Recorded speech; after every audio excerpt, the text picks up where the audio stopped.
চকীত থাকো, আই will not compromise. ধন্যবাদ। কমলক চৌধুৰী নাই ডিবেট নহয় সেইটো। কমলক চৌধুৰী মহোদয় সমৰ্থন ন্যায়ালয় এখন আছে নহয়, যদি পুলিচে মাৰি দিব পাৰে ন্যায়ালয়ৰ কি কাম থাকিল? নহয় পুলিচে মাৰি দিয়াৰ কথা অহা নাই। পুলিচে নামাৰে, পুলিচে মাৰি দিয়া অধ্যক্ষ মহোদয়, ড্ৰাগছৰ বিৰুদ্ধে বৰ্তমান চৰকাৰে যিখিনি ব্যৱস্থা লৈছে আমি ধন্যবাদ জনাইছো, আৰু এই কথাখিনি যাতে কণ্টিনিউ হৈ থাকে তাৰ কাৰণে আমি আহ্বান জনাইছো, যাতে আধাতে সামৰি নাযায়। লগত এটা ক'ব বিচাৰিছো যে ড্ৰাগছটো তিনিটা ভাগৰ। এটা হ'ল যে কোনোবাই ইয়াৰ পৰা ছাপ্লাই কৰে, এটা হ'ল যে কোনোবাই বিক্ৰী কৰে, আৰু এটা হ'ল যোনে সেৱন কৰে। আমি বাকী দুটা নিৰ্মূল কৰিব বিচাৰিছো, কিন্তু যিবিলাকে সেৱন কৰে সেইবিলাক কিন্তু আমাৰ ল'ৰা ছোৱালী, আমাৰ সমাজৰ ল'ৰা ছোৱালী। মুখ্যমন্ত্ৰী ডাঙৰীয়াই কৈছে যে যাৰ মাক বাপেকে ক'ব নোৱাৰে বাহিৰত, তেওঁলোকৰ ল'ৰা ছোৱালীয়ে সেৱন কৰে। সেইসকলৰ কাৰণে চৰকাৰখনে যদি কিবা ব্যৱস্থা লয় অকুণ্ঠভাৱে আমি সহায় কৰিম। মই নিজে এইসকলৰ ক্ষেত্ৰত ৰিহেবিলিটেশ্যন চেণ্টাৰ কৰক, ৰিহেব কৰক। মই আমাৰ গাৰ্জিয়ান মিনিষ্টাৰ এখন মিটিঙত কৈছিলোঁ, যদি নগাঁৱত কৰে আমি MLA ফাণ্ডৰ সৈতে আমি এটা দেখাওঁ যে অল পাৰ্টিয়ে আমি এই ক্ষেত্ৰত সহায় কৰিম। গতিকে এই ক্ষেত্ৰত আমি কৈছোঁ যে যদি এই ক্ষেত্ৰত তেতিয়াহে আমাৰ সমাজখন হ'ব। এই যে আমাৰ সমাজখনৰ যে বহু মানুহ আছে, সম্ভ্ৰান্ত পৰিয়ালৰ লোক আছে, সম্ভ্ৰান্ত একেবাৰে ক'ব নোৱাৰা মানুহ, তেওঁলোকৰ পৰিয়ালৰ মানুহ ল'ৰা ছোৱালী জড়িত হৈ আছে, কিন্তু বাহিৰত নকয়। গতিকে এই ক্ষেত্ৰত অধ্যক্ষ মহোদয় গুৰুত্ব সহকাৰে ল'ব লাগে, বাকীখিনি কৰে। কিন্তু এটা কথা চাব লাগে, এই যে গুলীয়াৰ কথাটো কৈছে, আমি গুলীয়াত আপত্তি কৰা নাই, টানিলে মানুহ মাৰিব, কিন্তু এটা এনেকুৱা এটা ভাৱধাৰা চৰকাৰে কৈ দিব লাগে যে সঁচাকৈ এইটো এনেধৰণেৰে হৈছে। এটা জেনেৰেল এটা ভাৱধাৰা হৈছে যে এনকাউণ্টাৰটো বেছি হৈছে। গতিকে যদি কোনোবাই আত্মৰক্ষাৰ বাবে পাৰে আমাৰ কোনো ক'বলগীয়া নাই, কিন্তু যদি আত্মৰক্ষাৰ বাবে নহয় কোনোবাই নিজে প্ৰচাৰৰ কাৰণে কৰে সেই কথাখিনিও চাব লাগিব। কাৰণ বহু ক্ষেত্ৰত মুখ্যমন্ত্ৰী আমাক কৈ লওঁ, বহু ক্ষেত্ৰত কোৱা গৈছে, আমি আৰক্ষীৰ মনোবল বৃদ্ধি কৰিবৰ কাৰণে চেষ্টা কৰিম, কিন্তু এই ক্ষেত্ৰত কিবা কাৰণত যদি অনিয়মো আশ্ৰয় লয়, অনিয়মটো হ'ব পাৰে, তাৰ কাৰণে প্ৰপাৰ ইনকুৱাৰী কৰি ব্যৱস্থা ল'ব লাগিব। কিন্তু মই ৰিহেবিলিটেশ্যনৰ যিটো কথা কৈছোঁ অধ্যক্ষ মহোদয়, আমি ড্ৰাগছটো ইয়াত নাইকিয়া কৰি দিম, কিন্তু খোৱা লোকসকল কিন্তু আমাৰ নিজৰ ল'ৰা। সেই ল'ৰা ছোৱালীসকলক যদি ক'ৰবাত যদি আমি কিবা কৰি এটা আমি যদি দেখুৱাব পাৰোঁ, মই ভাবোঁ যে গোটেই ভাৰতবৰ্ষ পৃথিৱীৰ কাৰণে এটা নজিৰ হ'ব। মাননীয় অধ্যক্ষ মহোদয়, ৰেকৰ্ডত যাতে নাযায় তাৰ বাবে কৈছোঁ, যদি কোনোবাই অপৰাধীসকলৰ এটা ট্ৰেইনিং কেম্প পাতিব পাৰে যে আপোনালোকে পুলিচৰ ৰিভলভাৰ নল'ব, পুলিচে ধৰাত পৰিলে নপলাব, তেতিয়াতো এনকাউণ্টাৰ নহয়েই। এতিয়া প্ৰব্লেমটো হৈছে অপৰাধীবিলাকৰ ৱৰ্কশ্বপ নহয়।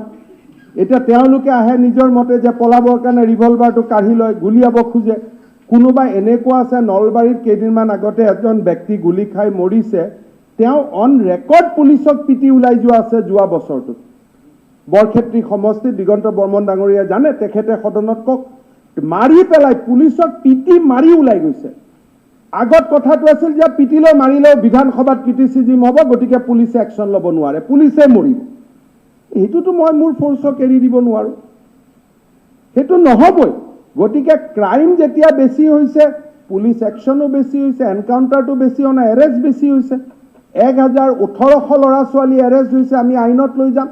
কিন্তু যিকেইজন গ্ৰেডেড ক্ৰিমিনেল, তেওঁলোকে জানে যে আমি এৰেষ্ট হ'লে ফাঁচি ল'ম, তেওঁলোকেতো আমাৰ মতে নচলে। গতিকে কোনোবাই যদি ক্ৰিমিনেলবিলাকৰ ৱৰ্কশ্বপ এখন লৈ বুজাব পাৰে যে ষ্টেপ 1, ষ্টেপ 2, আজি বুবু বুলি যিজন শিৱসাগৰত ল'ৰা গুলি খাই মৰিছে, সি আমাৰ কংগ্ৰেছ, যেতিয়া মই কংগ্ৰেছত আছিলোঁ, কংগ্ৰেছ দলৰ আমগুৰিৰ এজন জ্যেষ্ঠ নেতাক তেওঁ গুলিয়াই হত্যা কৰি পেলাই বেল লৈ ওলাই গৈ আকৌ মাৰিছে। শিক্ষক এজনক মাৰিছে, এজন ব্যৱসায়িক মাৰিছে, এজন আমাৰ কংগ্ৰেছ দলৰ নেতাক মাৰিছে। শিৱসাগৰত চবেই জানে যে ইয়াক ধৰিলে ই মাৰিব। ইট ইজ আইডাৰৰ, হয় আপুনি জীয়াই থাকক নহ'লে মই জীয়াই থাকিম। মইতো বৰ্ডিৰ মানুহজনক ক'ব ইনষ্ট্ৰাকশ্যন দিব নোৱাৰোঁ যে বিধানসভাত মোক ক্ৰিটিচাইজ কৰিব, গতিকে আপোনালোকে মাৰ খাই থাকিব। মোৰ ক্লিয়াৰ ইনষ্ট্ৰাকশ্যন, ল'ত যি লিখা আছে, আইনত যি কৰিবলগীয়া আছে, do not break law' but within the law' you take extreme action, and Assam government is going to protect you, Assam government is going to defend you, আৰু কোনো ধৰণৰ সমালোচনা মই বিক্স যেনেকে ভগৱানে পান কৰে তেনেকে মই পান কৰিম।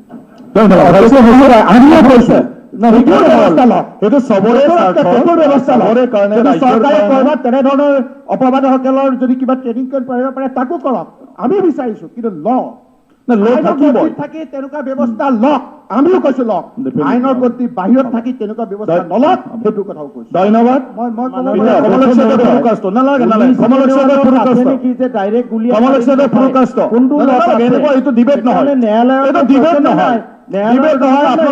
ন্যায়ালয়টো উঠাই দিয়ক। কমলেশ্বৰদেৱ পুৰকাষ্ট আপুনি বহক, এইটো এনেকুৱা নহয় চৰ্চা দে নাই, বহক বহক। কমলেশ্বৰদেৱ পুৰকাষ্ট। মাননীয় অধ্যক্ষ মহোদয়, দৈনিক যুগশঙ্খ পত্রিকায় প্রকাশিত 2 জুলাই বাজেটে করিমগঞ্জ মেডিকেল কলেজ চাই, অর্থমন্ত্রীকে পরামর্শ একাধিক ব্যক্তি সংগঠনের। অধ্যক্ষ মহোদয়, সবসময় অন্যায়ের কল্যাণের জন্য কাজ করার চেষ্টা করো, স্বয়ং ঈশ্বর তোমার মঙ্গল করবেন। অর্থাৎ অধ্যক্ষ মহোদয়, যে রাজনীতিতে মানুষের উপকার হয় না সেই রাজনীতিতে আমরা বিশ্বাস করি না। অধ্যক্ষ মহোদয়,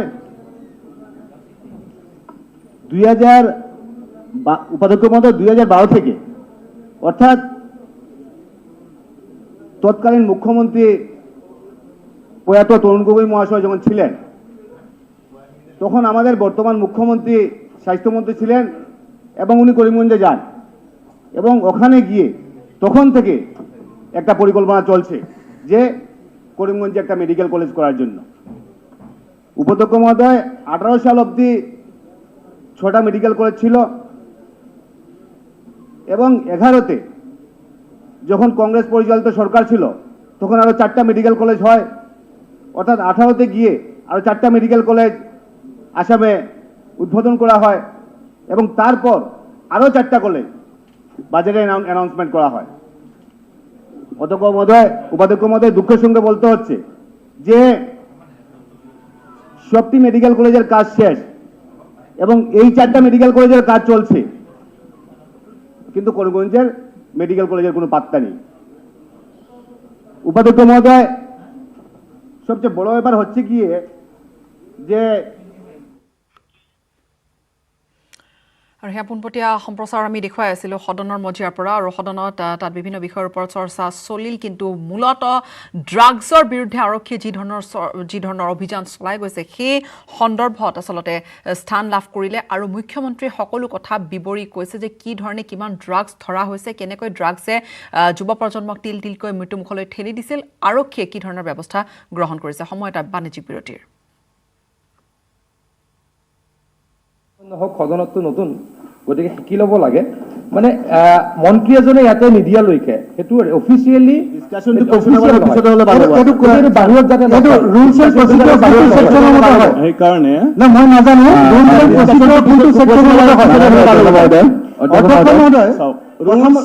ৰুলছ এণ্ড প্ৰচিডিউৰ কোনটো ছেকশ্যনৰ মতে হয়। আপুনি কোনটো প্ৰেছ কনফাৰেন্স দিলে, যদি আপুনি দিছে আপুনি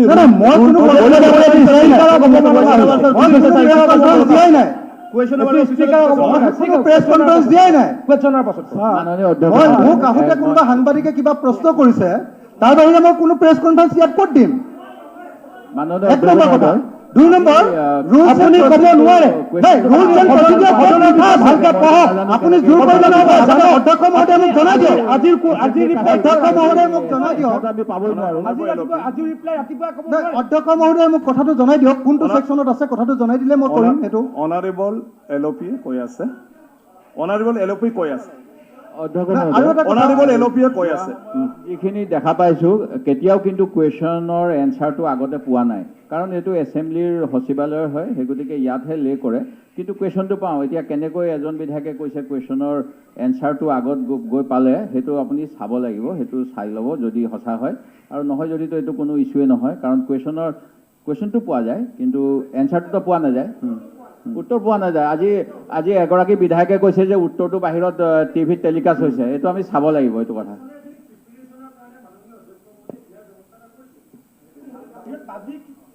পাব্লিক হ'ব নালাগে, কিন্তু আমি কিন্তু আজিলৈকে পোৱা নাই। এই সেশনৰো 3টা কুৱেশ্যন এনচাৰ গৈছে, আজিলৈকে আমাৰ উত্তৰ পোৱা নাই। Sir point of order two কুশনৰটো গৈ আছে পয়েন্ট অফ অৰ্ডাৰ টু কুশনৰটো হ'ব লাগে বুজি পাইছো না স্যার প্রত্যেক দিন এটো হৈ আছে ইট ইজ নট টাইম এইটো হয় স্যার আমাৰ যেটো না না sir it is not time of point of order তো আপনার কুশন এটো পৰম্পৰা এখন বিধানসভাৰ পৰম্পৰাগত আপুনি উঠাব পাৰে এটো এখন বিধানসভা কেতিয়া উঠাব পাৰে আগতে আমি পয়েন্ট অফ অৰ্ডাৰ হলে আমাকটো কবলৈ নিদিয়ে পৰম্পৰা এলপি আজি ইমান সময় কেনেকৈ কবলৈ দিলে পৰম্পৰা ভাল হয় আমাৰ সব পয়েন্ট অফ অৰ্ডাৰ উঠাবলৈ নিদিয়ে নোৱাৰে স্যাৰ পাছত পয়েন্ট অফ অৰ্ডাৰ আমাৰ কুৱেশ্যনৰ পাছত পয়েন্ট অফ অৰ্ডাৰ উঠালে দলপতিয়ে কৈছে বাহিৰত ক'ব নোৱাৰে সন্মানীয় সদস্যসকল কুৱেশ্যন নাম্বাৰ 2 হেক হ'ব দিয়ক, তাৰ পিছত আপোনালোকে ডিসকাস কৰক না। সন্মানীয় সদস্যসকল মই জানো আপোনাৰ লাইনতে কৈ আছে আপোনাৰ মই জানো সন্মানীয় সদস্য মই জানো মই অলৰেডি ক্লিয়াৰিফিকেশ্যন দিছো হাউচত যে আমাৰ সদস্য আপুনি বহক নহয় মই ক্লিয়াৰিফিকেশ্যন দিব খুজি আছো। সেইটো দিয়া হৈছে, মই কৈছো কাক দিয়া হৈছে, যিবিলাক কুৱেশ্যনাৰ যাহাতে শুনকচোন, শুনাৰ ধৈৰ্য নাথাকিলে কেনেকৈ হ'ব? গতিকে শুনাৰ ধৈৰ্য থাকিব লাগিব, তেতিয়াহে কথাটো ক্লিয়াৰ। সদনৰ পৰিৱেশ আমি দেখুৱাই আছিলোঁ আপোনালোকক, আৰু আজি মুখ্যমন্ত্ৰীয়ে কেইটামান গুৰুত্বপূৰ্ণ বিষয় তাত ঘোষণা কৰিছে, উল্লেখ কৰিছে। তাৰ পূৰ্বে আচলতে মুখ্যমন্ত্ৰীয়ে এটা ঘটনা অতি দুৰ্ভাগ্যজনক আখ্যা দিছে। সদনত মন্ত্ৰীয়ে উত্তৰ দাখিল কৰাৰ পূৰ্বে বাহিৰত কিয় ৰাজহুৱা কৰিব প্ৰশ্ন। অধ্যক্ষই এই ক্ষেত্ৰত কঠোৰ হ'ব লাগে, চেনেল আৰু সংবাদ মাধ্যমকো নিৰ্দেশ দিব লাগে যাতে সদনত উত্তৰ দিয়াৰ আগতে বাহিৰত ৰাজহুৱা কৰিব নোৱাৰে। অখিল গগৈৰ কাৰ্যত প্ৰতিক্ৰিয়া প্ৰকাশ কৰিছে এইধৰণে মুখ্যমন্ত্ৰী ডক্টৰ হিমন্ত বিশ্ব শৰ্মাই। আজি যিটো সদনত এটা দুৰ্ভাগ্যজনক ঘটনা হ'ল যে আনচাৰ কেতিয়া আমি দিব পাৰোঁ, যেতিয়া এজন মন্ত্ৰীয়ে ক'ব প্ৰথম question has to be raised, এজন সদস্যই প্ৰথম কুৱেশ্যনটো থিয় হৈ ক'ব লাগিব, তেতিয়া মন্ত্ৰীয়ে ক'ব যে উত্তৰ সদনৰ মজিয়াত ৰখা হৈছে, then it becomes a property of the public. আনকি কুৱেশ্যনটো অহাৰ আগমুহূৰ্ততো মন্ত্ৰীয়ে কুৱেশ্যনটো সলাবও পাৰে। গতিকে আজি হাউচত যিটো হ'ল যে আগতেই গৈ সদনক যিটো হাইজেক কৰাৰ যিটো এটা পৰম্পৰা হৈছে যে গোটেই হাউচখন মই হাইজেক কৰি ল'ম। অধ্যক্ষ মহোদয়, এইটো কাম আমাৰ সদনত যিটো পৰম্পৰা, ইয়াতে কিমান গৌৰীশংকৰ ভট্টাচাৰ্যৰ পৰা গোপীনাথ বৰদলৈলৈকে বিদগ্ধ ব্যক্তিসকল ইয়াত চলি গৈছে। এই সদনক অধ্যক্ষ মহোদয় আমি কোনো প্ৰকাৰে আমাৰ কাৰ্যকালত সদনৰ গৰিমা আমি হানি হ'বলৈ নিদিওঁ। মই আপোনাক ৰিকুৱেষ্ট কৰিম যে আজি এইটো আপুনি চেনেলবিলাককো এটা নিৰ্দেশ দিব লাগে যে কোনোবাই এনেকুৱা মানুহ আছে, আজিকালি ফ্ৰীলেন্সাৰ মানুহ ডেমক্ৰেচিত পায় যে তেওঁলোক ফ্ৰীলেন্সাৰ নিজকে সকলো কাষ্টডিয়ান বুলি ভাবে, that is a different issue. কিন্তু আপুনি চেনেল মিডিয়া সকলোকে এটা নিৰ্দেশ দিব লাগে যে যদি কোনোবাই হাউচ চলাৰ আগতে হাউচৰ প্ৰপাৰ্টি ডিছক্ল'জ কৰে, it will be treated as a breach of privilege of this house. মই ভাবোঁ যে বিৰোধী পক্ষও ইয়াত সমৰ্থন কৰিব। আপুনি বহকচোন, আপোনাৰ কথা নহয় এইটো, আপুনি বহুত কথা কৈ আছে আৰে মুখ্যমন্ত্ৰীৰ কথা কোৱা নহয়, আপোনাৰ নাম লোৱা নাই নহয়, মোৰ কথা কৈ আছে, আপোনাৰ নাম লোৱা নাই। আপুনি বহকচোন, তেখেতসকলে প্ৰশ্নটো আপুনি বহক, উঠাইছিলে। আপুনি বহক। নাই নাই মোক কিয় ক'ব নিদিব এইটো বিষয়? আপুনি বহক, আপোনাক কোনো আপুনি কৰিছে নেকি? নিয়ম আছে, আপুনি বহক। মোক ক্লেৰিফিকেশ্যন দিব লাগিব। আপুনি কিয় ক্লেৰিফিকেশ্যন দিব? আপোনাক সোধা নাই নহয়। ক্লেৰিফিকেশ্যন মইহে দিম। সন্মানীয় সদস্য, আপুনি বহক, নিয়মৰ মাজত চলক। এই প্ৰশ্নটো নিয়মৰ মাজত চলক। আপুনি আহি চোৱা, আপুনি যদি সেইটো কৰে, আপুনি দেখোন আমাৰ অসমীয়াত কি ভাষা আছে, মানে নামঘৰত কোন যে মই কল খোৱা নাই, আপোনাৰ নাম কোনেও লোৱা নাই, আপুনি বহক, আপুনি বহক। আপোনালোকে এনেকে নিজৰ নিজৰ কমেণ্ট পাছ কৰি থাকিব, উত্তৰ দিব নোৱাৰিম নেকি? উত্তৰ দিব নোৱাৰে মুখ্যমন্ত্ৰীয়ে বিধানসভাত এজন এনেকুৱাকৈ উত্তৰ দিব নোৱাৰে, আপুনি উত্তৰ দিব নোৱাৰে। মুখ্যমন্ত্ৰীয়ে মই উত্তৰ দিব নোৱাৰিম। আপুনি বহক, মোৰ ওপৰত তেওঁলোকে কথা ক'ব, মই তাৰ উত্তৰ দিব আপুনি বহক। যিটো কথা, আজি কুৱেশ্যন আৱাৰ আগতে এজন সন্মানীয় সদস্য অন্য এজন সন্মানীয় সদস্যৰ বিষয়ে এই অভিযোগটো আনিলে, এইটো গুৰুত্ব সহকাৰে ল'ব লাগে। আপুনি গোটেই বিষয়টো সঁচাকৈ এনেকুৱা চাই ল'ব আপুনি। নিশ্চয় মহোদয়, অকল এই বিষয়টোৱে নহয়, সদন আমি সকলোৱে মিলিজুলি চলাব লাগিব। আমি ইয়ালৈ আহোঁ, ইয়াত অহাৰ আগতে ক'তো আপোনাৰ এনেধৰণৰ কথা হ'ব নালাগে যে আজিকালি আপোনাৰ অহাৰ লগে লগে বুম এটা আনি কৈ দিয়ে, আমি সেই কথাবিলাক বাহিৰত ক'ব নালাগে। কিন্তু ইয়াৰ পৰা বাহিৰত অলপ সময় ৰখিলেইতো আমি ক'ব সেইটো অটেকিঙতে কোৱা অধ্যক্ষ মহোদয় অটেকিঙৰ কথাটো পাহৰি যাব নালাগে। অধ্যক্ষ মহোদয় এটা কম্পিটিশ্যন হয় যে আমাৰ ইয়াত শেষ হোৱাৰ আগতেই দৌৰি পেলাই কোনে আগতে ক'ব পাৰে, সেই কথাখিনি অধ্যক্ষ মহোদয় অলপ চাব লাগে যে সেইটো ক'বলৈ যাওঁতেই মানে আমাৰ গোটেই ঘটনাবিলাক হয়। গতিকে যিটো নিয়ম, মিনিমাম যিটো নিয়ম, সেই নিয়মখিনি মানাৰ ক্ষেত্ৰত আমি সকলোৱে মানি চলিব লাগে। সময়খিনিত এটা চমু বাণিজ্যিক বিৰতিৰ। মানে জানেনে মাইথান স্ট্ৰং মানে মাইথান নিৰ্মাণৰ মানদণ্ড। নিউজ হেডলাইন আগবঢ়াইছে পেট চফা আয়ুৰ্বেদিক চূৰণ। পেট চফা প্ৰতিদিনে মজা।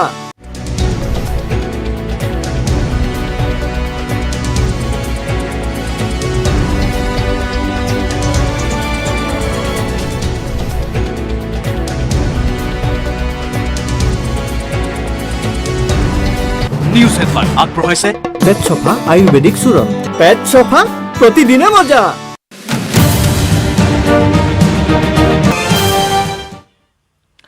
স্বাগতম জনাইছো। মানৱ অংগৰ ব্যৱসায়ত জড়িত প্লাৱন বৰঠাকুৰৰ প্ৰকৃত নাম হৈছে নন্তু বৰঠাকুৰ। জাজৰিৰ ফুকনাখাটত ঘৰ এই নন্তু বৰঠাকুৰৰ, যি নন্তু বৰঠাকুৰে বৰ্তমান ধুবুৰীত থাকি ভুৱা নামেৰে আত্মগোপন কৰি আছে। প্লাৱন বৰঠাকুৰৰ প্ৰকৃত নাম ৰন্তু বৰঠাকুৰ বুলি পোহৰলৈ আনিছে এগৰাকী এনে ব্যক্তিয়ে যিয়ে সেই অংগ ব্যৱসায়ৰ কামত নামি পৰিছিল বা সেই অংগ ব্যৱসায়ৰ বাবে বিভিন্নজনৰ সৈতে কথা বতৰা পাতিছিল। বৰ্তমান সেইগৰাকী ব্যক্তিয়ে আৰক্ষীৰ সন্মুখত সমৰ্পণ কৰিছে। বৰ্তমান পলাতক অৱস্থাত আছে প্লাৱন বৰঠাকুৰ। প্লাৱন বৰঠাকুৰৰ প্ৰকৃত নাম নন্তু বৰঠাকুৰ ইতিমধ্যে জনাইছোৱে। আৰক্ষীৰ ওচৰত আত্মসমৰ্পণ কৰা ৰমেন মেধিৰ স্বীকাৰোক্তিৰ ভিত্তিত এইখিনি তথ্য উন্মোচিত হৈছে। আৰু উল্লেখযোগ্য যে মৰিগাঁও জিলাৰ ধৰমটোল আৰক্ষী চকীত আত্মসমৰ্পণ কৰিছিল অভিযুক্ত ৰমেন মেধিয়ে। মানৱ অংগ ব্যৱসায়ী চক্ৰটোৰ স্থানীয় এজেণ্ট হিচাপে কাম কৰি গৈছিল ৰমেন মেধিয়ে। দক্ষিণ ধৰমটোলৰ কেইবাগৰাকীও দৰিদ্ৰ লোকক ধনৰ প্ৰলোভন দি বৃকদান কৰোৱাত আগভাগ লৈছিল ধৃত ৰমেন মেধিয়ে। আৰু গুৱাহাটী বড়ো উপাধিৰ এগৰাকী মহিলাক আটক কৰাৰ পিছৰে পৰা এই গোটেই অধ্যায় খোল খাইছে, এটাৰ পিছত এটাকৈ পৃষ্ঠা খোল খাইছে। আৰু এই সোমবাৰে নিশা ধৰমটোল আৰক্ষী থানাত নিজকে আত্মসমৰ্পণ কৰাৰ পিছত এইখিনি তথ্য পোহৰলৈ আহিছে যে কি ধৰণে প্লাৱন বৰঠাকুৰ, নন্তু বৰঠাকুৰ নামৰ এই আচল যি পৰিচয় নন্তু বৰঠাকুৰ, এইজন ব্যক্তি জাজৰিৰ ব্যক্তি ধুবুৰীত আত্মগোপন কৰি আছে। আৰু এইজন ব্যক্তিয়ে এই গোটেই নেটৱৰ্ক চলাই গৈছিল।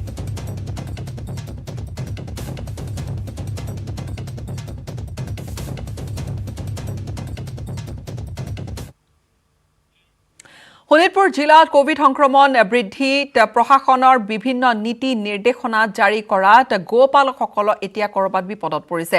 দৈনিক বৃহৎ লোকচানৰ সন্মুখীন হৈছে দুগ্ধ ব্যৱসায় কৰা একাংশ গোপালক। ঢেকিয়াজুলিৰ চিৰাজুলিৰ শিক্ষিত নিবনুৱা যুৱক নীলোৎপল নাথে স্বাৱলম্বী হোৱাৰ আশাৰে ঋণ লৈ ডায়েৰী ফাৰ্ম এখন খুলিছিল। কিন্তু কোভিড পৰিস্থিতিৰ ফলত ডায়েৰী ফাৰ্ম খোলা এই নীলোৎপল নাথে বৃহৎ লোকচানৰ সন্মুখীন হ'বলগীয়া হৈছে। ডেয়াৰী ফাৰ্মৰ ফলত নীলোৎপলৰ এইখন ডেয়াৰী ফাৰ্মৰ কিছু ক্ষতি হৈছে। নীলোৎপলৰ ডেয়াৰী ফাৰ্মত দৈনিক উৎপাদন হয় যথেষ্ট পৰিমাণৰ দুগ্ধ। আৰু অঞ্চলটোৰ হোটেল বা চাহ দোকানকে ধৰি হোম ডেলিভাৰী আদি দি উপাৰ্জন কৰি আহিছিল যুৱকজনে। কিন্তু কোভিড পৰিস্থিতিৰ ফলত সকলো বন্ধ হৈ পৰাত লোকচানৰ সন্মুখীন হৈছে এইগৰাকী গোপালক।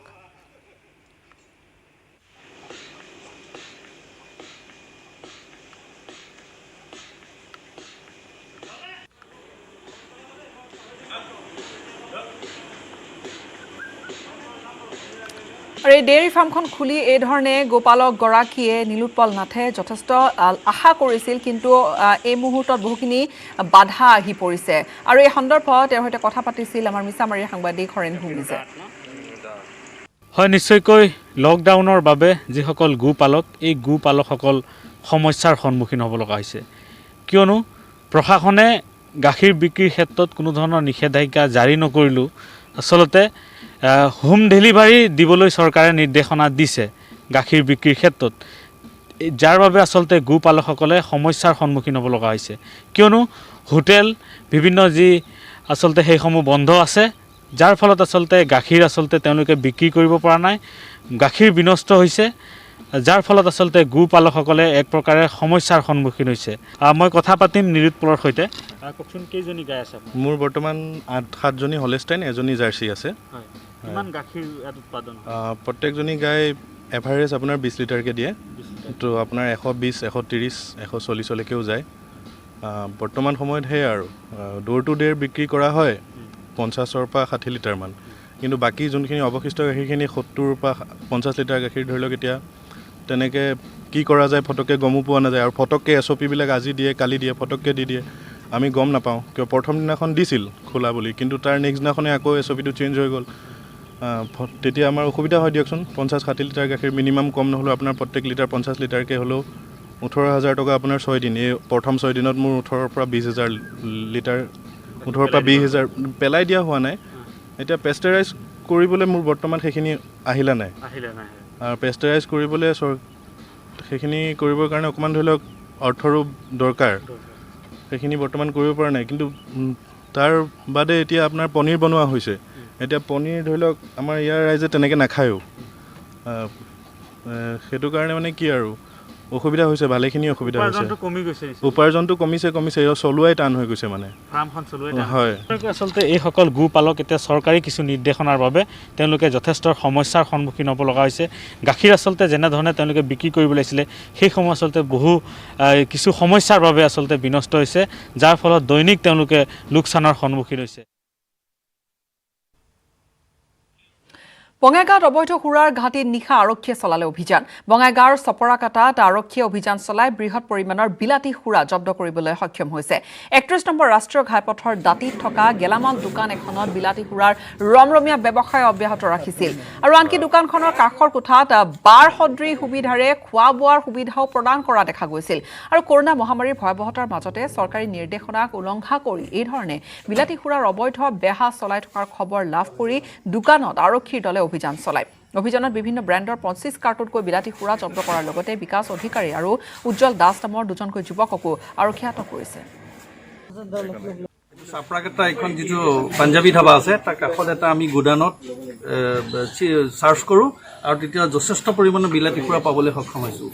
আৰু ইতিমধ্যে গম পাইছোঁ এইটো বহুদিন ধৰি এই কামটো ইয়াত চলি আছিলে, আৰু ইয়াত চেলাৰ হিচাপে থকা দুজন ব্যক্তিও আমি লগ পাইছোঁ, তেওঁলোককো আমি আটক কৰিছোঁ। ইয়াতে খোৱা দোৱাৰো ব্যৱস্থা আছিল। ইতিমধ্যে আমি যিটো দেখা পাইছোঁ ইয়াতে এইটো বাৰ টাইপত চলি আছিলে, গতিকে এইটো ইয়াৰ কোন আছে, ইয়াৰ বেকগ্ৰাউণ্ডত কি কথা, এইখিনি গোটেইখিনি ইনভেষ্টিগেশ্যনত আমাৰ আমি ইনফৰমেশ্যন ইনপুট পালে তেনেধৰণৰ যিটো আইনগত ব্যৱস্থা ল'ব লাগে নিশ্চয় ল'ম। কৰোনা আতংকৰ বাবে দীৰ্ঘদিনে আন্তঃজিলা যাতায়াত বন্ধ হৈ থকাত গভীৰ সংকটত পৰিছে এতিয়া বাছ মালিক, চালক আৰু তথা হেণ্ডিমেনসকল। বিশেষকৈ আৰ্থিক সংকটত ভুগিছে বাছ চালক, হেণ্ডিমেনে। এনে জটিল সন্দিক্ষণত চৰকাৰে ব্যৱসায়িক যান বাহনৰ কৰ 30 ছেপ্টেম্বৰৰ ভিতৰত আদায় দিবলৈ নিৰ্দেশনা দিয়াত হাহাকাৰ লাগিছে বাছ মালিকসকলৰ মাজত। দীৰ্ঘদিন ধৰি বাছ চলাচল বন্ধ কৰি থবলগীয়া পৰাত ঋণ লৈ বাছ ক্ৰয় কৰাসকলে EMI দিয়াৰ ক্ষেত্ৰতো সমস্যাত পৰিছে। ইপিনে বহু বাছ নচলোৱাৰ ফলত যন্ত্ৰাংশসমূহ বিকল হৈ যোৱা বুলিও উদ্বিগ্নতা প্ৰকাশ কৰিছে উজনি অসম সন্মিলিত বাছ মালিক সন্থাই। এনে দুৰ্যোগপূৰ্ণ সময়ত চৰকাৰে সহায় কৰাৰ পৰিৱৰ্তে কৰ দিবলৈহে নিৰ্দেশনা জাৰি কৰাত এতিয়া চিন্তিত হৈ পৰিছে বাছ মালিক সন্থা।